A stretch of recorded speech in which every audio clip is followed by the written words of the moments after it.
All right, go ahead, guys. Donovan, James Hill with ABC 7. IMG Cavs camp at IMG. What's your thoughts? What do you think? What's it like?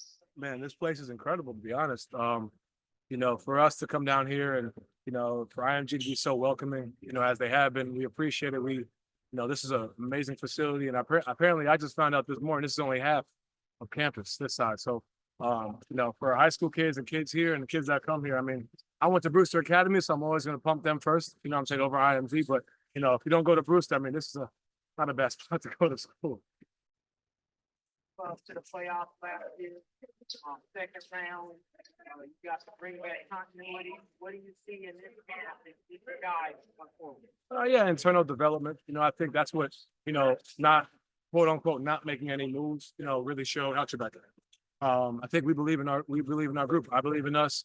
That's why we signed here. And I think for us, now it's on us to go out there and execute. All the talk is over with, wherever we can be, but we're at that point now. We got to go out there and prove it. And you're seeing the steps. It's not all going to come together in this camp, and you got to continue to build, especially when you have a new coaching staff. You got to figure these things out. But what better way to figure it out with a group that's been together for two straight years, and for most of the core, it's been together for longer than that. So it's I'm excited for what we got. Whether it was the big cat move or PG to Philly or some of the other moves around the Eastern Conference, what's your reaction to those? I mean, teams feel like they need to do whatever to get, to that next step. For us, that was what they decided to do. And for us, we believe in ourselves. I mean, there's always going to be that big blockbuster trade. There's always going to be something. I mean, I got traded 3 weeks before camp. You look at Cat, you look at Dane, there's always going to be something. But for us, at the end of the day, those trades can happen. But we focus on what we have here. We believe in our group. So that's our answer, is to keep believing in ourselves. So now we did that. They did that. Now we all got to go out there and execute. We got to go prove ourselves. Philly does. New York does. Everybody has to go out there and prove it again and again. And that's our focus. What specifically is Kenny stressing in this training camp? Ball movement, continuously pushing the pace, obviously getting shots up and threes up. But I think the biggest thing is pace. Playing, amongst each other. Getting used to the concept as opposed to just I'll go down and running plays. And it's been good, but there's also been some times we got to figure it out. But that's what this is for. Especially when you have a 2 big lineup, the constant movement, just getting used to it and acquainted to it. I think that's something that you've seen the steps in just 4 days that we've been here. It's been good. I know you've known Ty Jerome for a very, very long time. Did you have an idea, Donovan, of everything that he was going through last year, and what's it like to see him, impressing in training camp the way that a lot of guys have said he is? I mean, you look at his run. I mean, I've known him my whole life, like you said. But you look at his run at Virginia. He had the hip or the back, whatever it was, and he's player of the year, whatever it was in college. Like that, you don't just get that and then need hip surgery or back surgery. You saw what kind of competitor and competitor he is. I've seen him my whole life. And to see, obviously, he wishes he was out there. We're sitting next to each other in the locker room, so we talk all the time. And I understand what he was going through last year. And it's tough. It's not easy. I mean, I was hurt and I was out to sit there and watch when you feel like you kind of help out. And, he's been a really great teammate. He's been a guy that's leading the bench unit. So it's been great to see. And now we're going to continue to build upon it. Yesterday, I had to talk about how Kenny Walker it's focused. Is something you've noticed as well? Yeah, it reminds me of my time in Utah. I want to say it's nothing new. To me, I think it's something that whether it's threes, the different scenarios where you want points per possession, all those different things. I'm not a big analytics guy as far as like knowing about it, but I'm always intrigued about how we can find a way to get the most out of our group. And to see that and to have that, can we bring that into our group and our system? I'm excited for it. I'm excited to learn more myself, just because at the end of the day, there's so much more to learn about this game, and I think it's helping everybody figure out ways to improve individually and ultimately help the collective. I had talked about how Kenny talked about cutting more. Is there an area that he talked to you about besides that? Specifically? Yeah. I mean, moving off the ball, getting to the corners, sprinting my behind to the corners, creating space. The gravity that I have, creating that space, I think is huge. But also when you add in the aggression, and I've talked about just the aggression of Evan, who's getting the ball and dominating the ball. Now it's like, all right, I can get to the corner, give him space. Now you got to make a decision. He's coming up the floor. Ev's so talented. Do you stop Ev? Ev gets stopped, we move on to the next read. But like being able to space the floor in that regard is something that we've talked about continuously. And obviously my own individual, knock down threes, getting into the paint, creating. That's the easy stuff. But getting into being intentional with my spacing and then opening up the floor for everybody. You brought up Evan. What specifically have you seen from him? And aggression. For me, September and October is not about the makes and misses.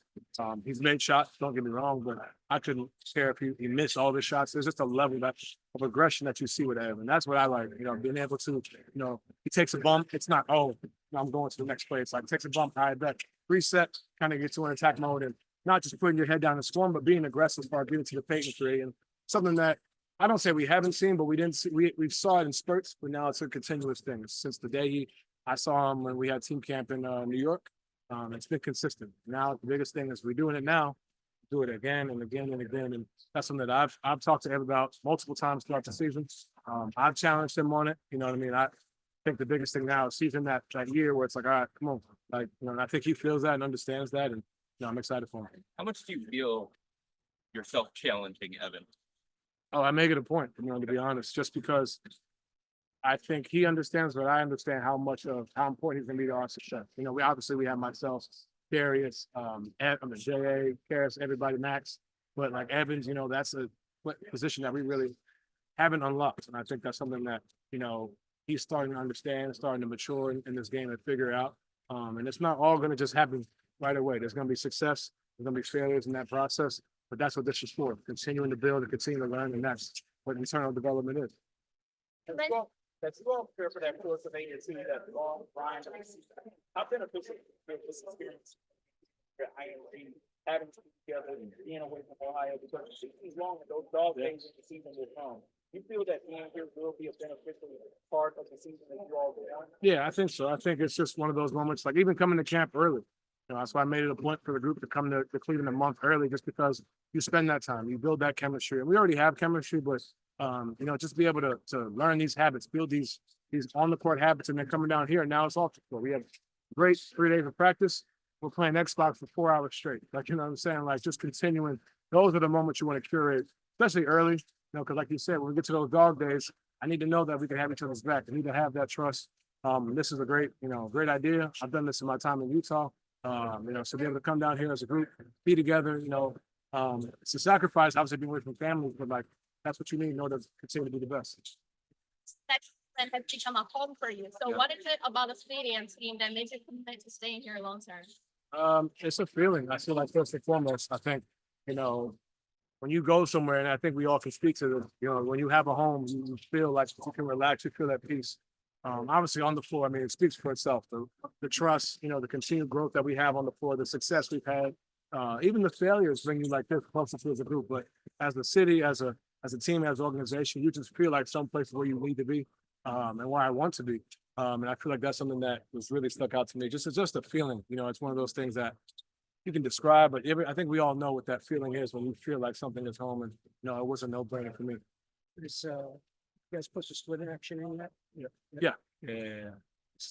That split is what separated Golden State from everybody. Yeah.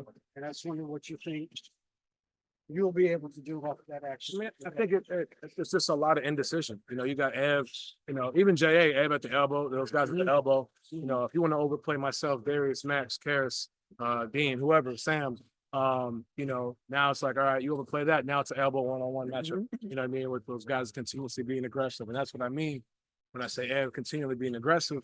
Now it's like, all right, instead of looking to be passive, now that's a scoring threat. They got to react to that. Now they double us on the handoff.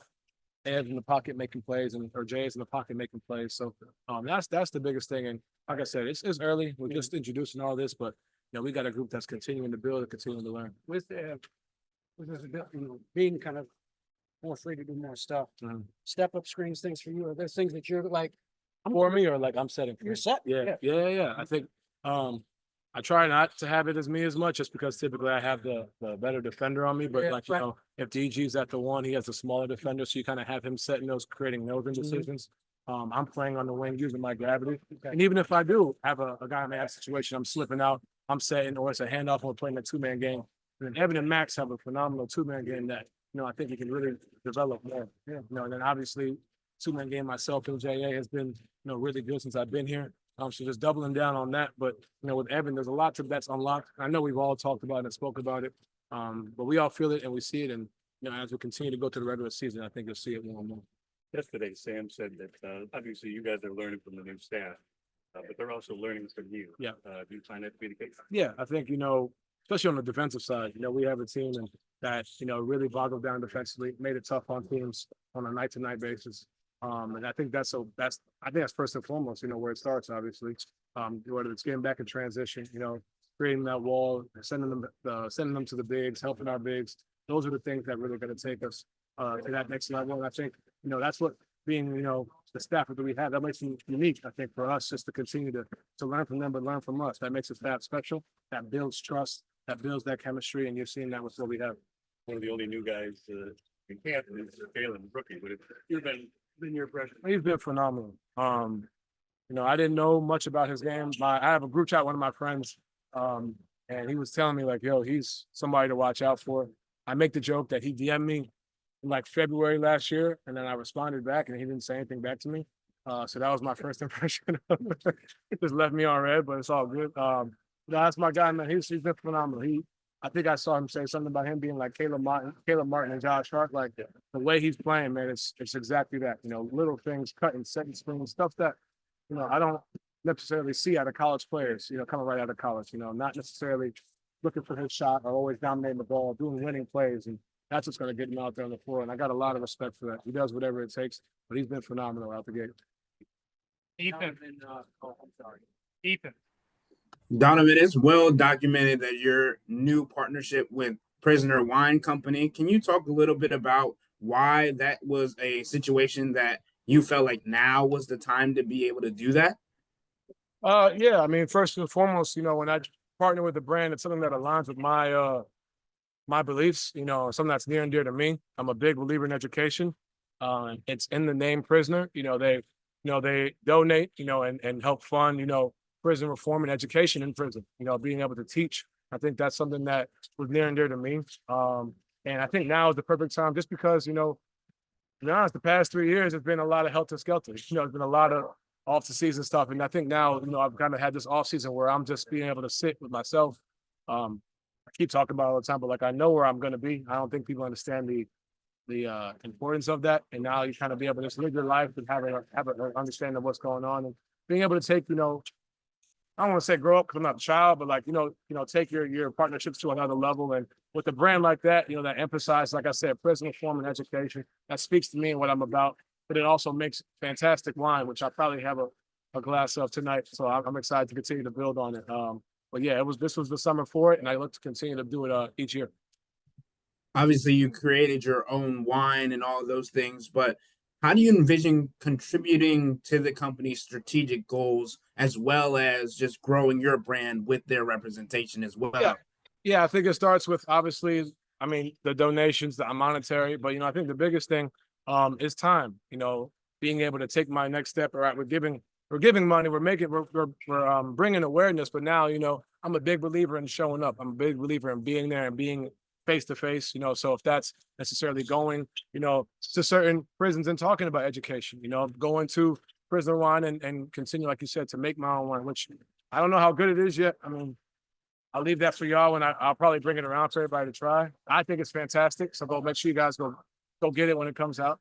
But I think for me, just being able to show up and be there in person, that's what's, important to me. You can give all the money in the world, but I think the most important thing is my time, my presence, especially in something that you believe, especially when it comes to education. I think that's something that in this world that we can definitely improve on and continue to help pay our teachers because they definitely deserve that. And our youth deserves that. Nathan. Hey, Donovan, this team last season ranked top 25 in pace. I'm just curious on the attention to detail and how it differentiated from, previous years in the training camp and just with the WNBA, as far as just the expansions from, Portland and San Francisco. Do you think Cleveland, the city of Cleveland, should bring back the WNBA's women's team as well? I'll answer the last question first. I didn't hear the first one. I think Cleveland definitely deserves a WNBA team. Big time for Portland and San Francisco to add one, but I think that Cleveland definitely deserves one. It's a perfect sports city for it. I think the WNBA is at an all-time high, and I love the competition that's going around. Like this has been, I mean, it's been this way for a while. I think people are now starting to finally pay attention. It's been great basketball. I think now it's finally starting to become more national. I mean, I don't know the NBA, I feel like us as players, we've been there. I know we've been there from the jump, you know what I mean? Continuing, it's great that the world is starting to finally see what we all see.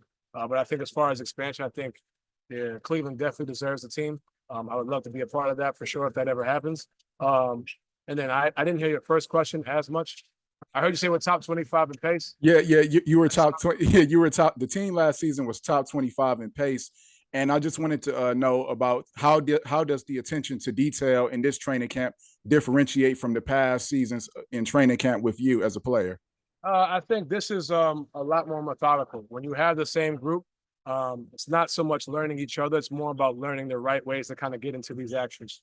When you know each other, I think it makes this easier to kind of have these conversations, to go out there and hold each other accountable, and then also make the mistakes together. I think it's something that really doesn't go understated when you have guys that really know what's going on, know each other, and you're learning a new system, learning different things. You can kind of, I know, all right, Ab drives left, this is what he sees.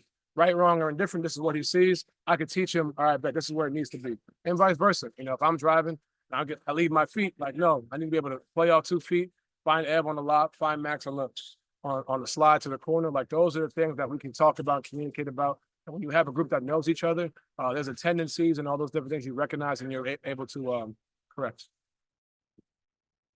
Spencer, go ahead. Hey, Don, you've touched a lot on Evan so far. Something he said on media day was that like his usage was going to spike. I think a lot of people that watch basketball kind of get a little confused because of the usage part. How do you think that him having the ball in his hands will affect the way that you and Darius operate off the ball and as well, and kind of mixing him in as a ball handler? I think it allows us to kind of get to our spots and not have to necessarily dominate the ball. You know, I mean, I think that you look at, trying to think of an example. You look at a game like game 6 against Orlando. Like, you look at possessions now where, you know, necessarily having me bring the ball up. Now I'm getting to the corner, and then Jonathan Isaac has to make a decision if he's going to help on Evan on this switch or they're going to stay with me. You know, you look at a series where Boston, they're switching. Games 1, 2, and 3, they switch regardless. Orlando staying with me. Like, those are decisions that you're going to have to make. Putting teams in those kind of unpredictable situations when Evan has the ball. Same thing with Darius. You know, and now with Evan starting to be aggressive, now when they do switch, now you're making a play. And it's not always to go and score, but it's to kind of get into the paint the same way we have. And it's not going to be something that just clicks right away. You know, it's always going to be, you know, there's always learning lessons. You know, we've seen a lot of flashes of it.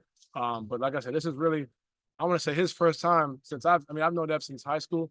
And like, I've seen it in high school a little bit, but since he's dominating the ball coming down, being secure with it, making the right read, and not just kind of getting there and making a play for himself, but creating for others. And he's been doing a really good job at that. But I think that as far as usage goes, there's so many different ways to get the ball than just dominating and being on the ball. And I think having him be a handler, be aggressive, and make plays, I think will help us as a group. When you have guys, 3-4 guys on the floor at the same time who can handle the ball, how much more dangerous does that make you guys as a team? I mean, it makes it extremely dangerous. It's kind of like a pick your poison. You know, you kind of find, do you help off me? Do you help off DG? Where do you help from? But like the biggest thing now is, now that we're dribbling the ball and handling the ball, we're making the right reads. We're in this system, and it's like, okay, this is what we're trying to get to and accomplish. I think the biggest thing in that and having those different handlers is being able to make the right decisions over and over and over again. And that's what this camp has been about. You know, like I said, right now, I'm not really tripping on the makes or misses. It's more about, you know, how do we get to our spots? The makes and misses are going to come. We work our behinds off every day to get our reps up. But right now it's, you know, getting into the corner, get into the wing, get into the dunker, space in the floor, transition, running. You know what I mean? That's really what it's about. And I think we've done a great job. And we're going to continue to get better on it. David. Hey, Donovan, hope you're doing well. But Kenny has really preached that he's a proponent of playing with depth. He's even said going 10, 11 deep some nights, you know. Sorry, rotations. You say depth in 10, 11 people? Is that what you said? Yeah, about 10, 11 people deep is what Kenny's shooting for some nights. How huge is that for you guys, just so you know, you can stay fresh for the better part of the season, especially when the postseason starts? Yeah, I mean, last 2 seasons, I can't speak for everybody, but I feel like myself, I've played the most minutes in my career.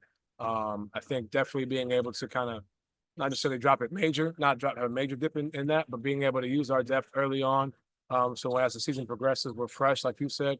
That's a big piece. And we have the talent. You know what I mean? It's not like, you know, it's a drop off when one of us comes out. It's like we have a lot of guys that can play, that can go, which is really beneficial. And I think when you have a group that's willing to sacrifice for each other, you know, coming out the game, guys are gonna obviously everybody wants to be in for the full 48, but you know, when you have a group of guys that know each other, respect each other, work for each other, and sacrifice for each other, when guys come out, you know, understanding that, you know, it's for a good reason, it's for a good cause, and you know, be able to have each other's back, that makes that stuff easy, man, because, you know, everybody wants to be able to sit out there and play the entire 48 minutes. You know, I'm not going to say I'm going to be happy every time I come out, you know what I mean? But at the end of the day, when you have a group that's talented, that's what it's about. And that's what helps you win championships, being able to sacrifice for the next man. And, you know, I'm excited for that.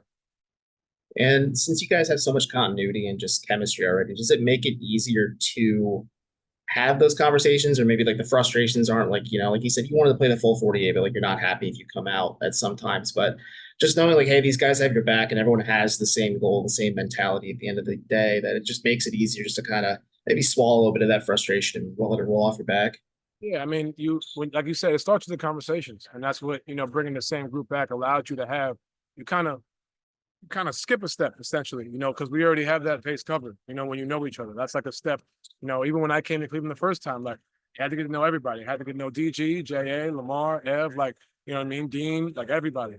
I think now we've had that covered. You know, so when those now we're jumping to that sacrifice piece. Sacrifice is, it's a hard conversation. It's a conversation that needs to be had, and you know, when you have a guys that are willing to do that for each other, when you have a camp that we're having where we're here together, like you said, it may seem silly, but like playing Xbox for 4 hours together, like that builds a trust, that builds a, you know, camaraderie, that when that happens in a game, like, you know, you trust that the next man, I trust that, you know, Karras has my back. I trust that DG's there.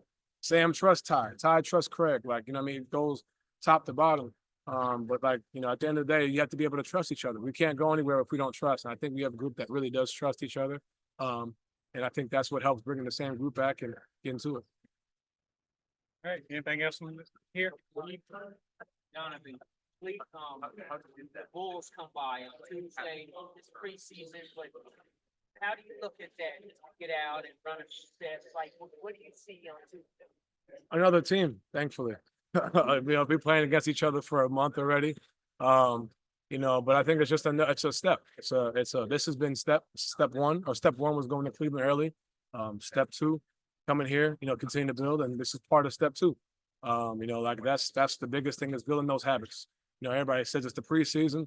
And like I said, preseason, we're not necessarily worried about, you know, I mean, obviously we play every game to win, but we're playing the right way, playing to build these habits. And we see, you know, a team on Tuesday that's, you know, doing the same thing. But for us, we only worry about ourselves, continuing to go out there and work on what we've been working on. And obviously it's great to go out there and compete against a different group and be able to hit somebody else, as opposed to trying to hit Tristan and Evan all day. Last one. Man, so we played NCAA, we played 2K. I mean, I'm not gonna lie, we're probably split 50-50 on the wins and losses. But it's been fun. Like, we just sit there and just play in the ballroom. It just reminds you of camp. Like, you know, you go to camp like in a situation like this. Now we're back at the crib playing. Once I leave here, I'll probably shower and be playing until the Mets play at 4 o'clock tomorrow. So we'll see. Did you know it was out when he swung? I mean, I was at dinner. I will say no. No, I didn't. But I was at dinner. I screamed, fell out my chair. The restaurant thought that there was a roach because of the way that I screamed. It was just me and my two friends, and everybody else in the restaurant looking at me crazy. So shout out to Pete for that. Pete, I appreciate it. I tweeted this, but this was one of the biggest wins of my life. I can't wait for Saturday. But you know, we're gonna win it all this year. This is the year. I'm a believer. Oh, say it with your chest. Yeah, it's a big year. It's a big year.